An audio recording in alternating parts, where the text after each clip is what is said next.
अगर आपके बीच में आए तो जूता निकाल के रेडी कर लीजिएगा कि वोट की जगह जूता मारने का समय आ गया है। सरकार बुलडोजर की सरकार नहीं, यह आतंकवादियों की सरकार है। अपने अवाम को गुलाम बना कर रखा है। ऐसी सरकार का समय आ गया है अब खत्म होने का।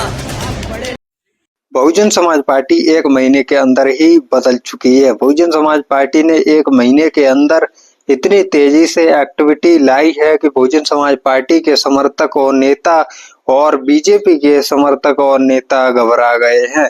बहुजन समाज पार्टी ने अब तक जो कि नए नए फैसले लिए, 4-5 मीटिंग की और उसमें बहुजन समाज पार्टी की बसपा सुप्रीमो मायावती के द्वारा नए नए फैसले लिए गए। दरअसल जिस तरीके से बीजेपी नए नए समीकरण और बयानबाजी देती है, उसको लेकर बहुजन समाज पार्टी हर बार अपनी प्रतिक्रिया रखती है।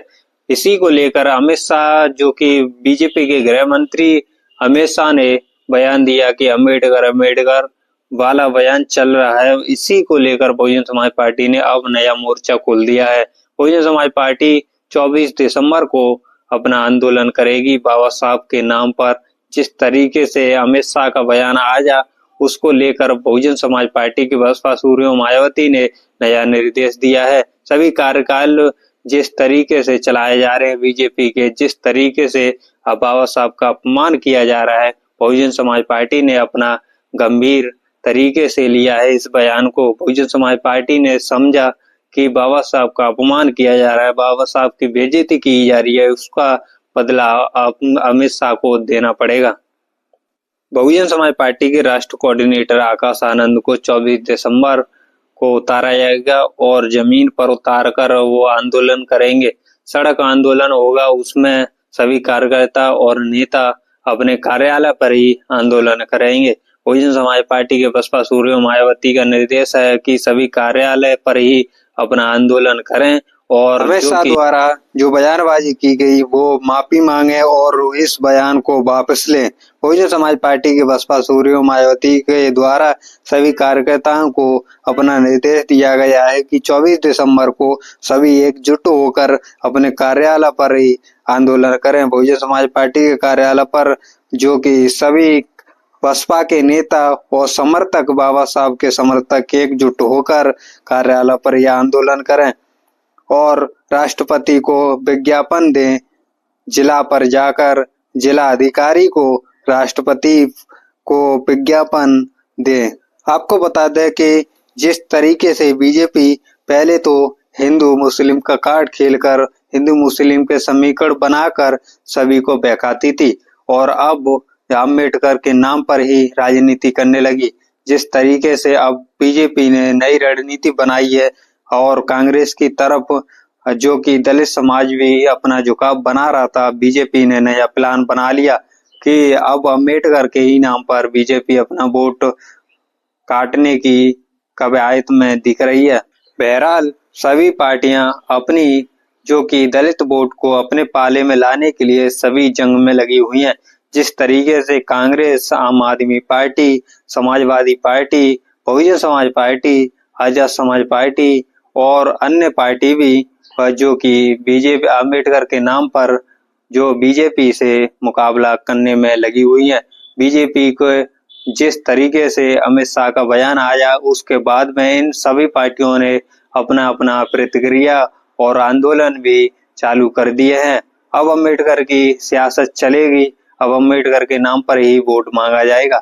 जिस तरीके से कांग्रेस का समीकरण बना 2024 में समाजवादी पार्टी और कांग्रेस ने इंडिया अलायंस बनाया, उसको लेकर बीजेपी को बड़ा झटका मिला। सिर्फ जो कि अम्बेडकर के नाम पर ही उनको, संविधान के नाम पर ही उनको इतना वोट जो कामयाबी मिली, इतना वोट मिला अम्बेडकर और संविधान के नाम पर ही मिला।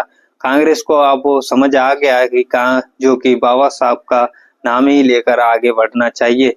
ये मनुवादी पार्टियां हैं, इन्होंने हर राजनीति में बाबा साहब को धोखा देने की कवायद में हर वक्त रहती हैं। जिस तरीके से बाबा साहब को कांग्रेस ने धोखा दिया, उसी तरीके से बीजेपी भी देती रही है। अब इसमें सभी पार्टियां अपनी अपनी नई नई राजनीति बनाने में, अपनी अपनी नई राजनीति बनाने में अपने जमीनी स्तर पर कार्य करने स्टार्ट कर दिया है। जिस तरीके से अमित शाह का बयान आया उसके बाद में जो कि राजनीतिक गलियारों में सरगर्मियां बन गई। अम्बेडकर के नाम पर सभी पार्टियां अपने अपनी रुख दिखाने लगी और दलित वोट को साधने लगी। समाजवादी पार्टी ने तो इतनी हद कर दी कि जिस तरीके से उन्होंने बाबा साहब के नाम पर ही विरोध किया और वही पार्टी अब बाबा साहब की हितैषी बन रही है। कांग्रेस पार्टी भी कहीं पीछे नहीं दिख रही है। कांग्रेस पार्टी भी जिस तरीके से दलित वोट को अपने पाले में लाने के लिए सभी कवायद में लग गई है। कांग्रेस पार्टी भी बाबा साहब का अपमान करती है और कांग्रेस पार्टी भी अब बाबा साहब के विरोध में रहती थी, अब कांग्रेस भी बाबा साहब के समर्थन में दिख रही है। कांग्रेस जो कि कांग्रेस पार्टी बाबा साहब के दलित वोट को अपने पाले में लाने के लिए बाबा साहब का जो अपमान अमित शाह के द्वारा किया गया उसका विरोध कर रही है। जिस तरीके से कांग्रेस ने भी बाबा साहब को धोखा दिया, जिस तरीके से कांग्रेस ने भी बाबा साहब का अपमान किया, वो दलित वोट समझता है। और समाजवादी पार्टी की बात करें, कांग्रेस की बात करें, अब आते हैं आज जो कि आम आदमी पार्टी। आम आदमी पार्टी भी दूध की धुली नहीं है। जिस तरीके से अरविंद केजरीवाल ने जो कि राजनीति की है बाबा साहब के नाम पर, पंजाब में जाकर अपनी सरकार बनाई बाबा साहब के नाम पर, जो कि दिल्ली में अपनी सरकार बनाते हैं बाबा साहब के नाम पर, और गोवा में जाकर जो कि सबसे ज्यादा गणेश की और लक्ष्मी की फोटो दिखाकर और अपना वोट बटोरने में जो कि भूमिका निभाते हैं। आपको बता दें कि अरविंद केजरीवाल भी दूध के धुले नहीं। अरविंद केजरीवाल हर वक्त, हर समय और हर बात को झूठ बोलते हैं। अरविंद केजरीवाल के द्वारा जिस तरीके से बयानबाजी अब अम्बेडकर के नाम पर हो रही है अपनी नई सरकार बनाने में, और जो कि दिल्ली में सरकार बनाने में, अब जो कि 2025 में विधानसभा के इलेक्शन होने हैं उसमें अरविंद केजरीवाल ने अब तो शिक्षा भी फ्री कर दी है, और आपको लेकर और जो कि 40-60 साल के बुजुर्ग हैं उनको बीमारी के लिए पैसा भी देना फ्री कर दिया है।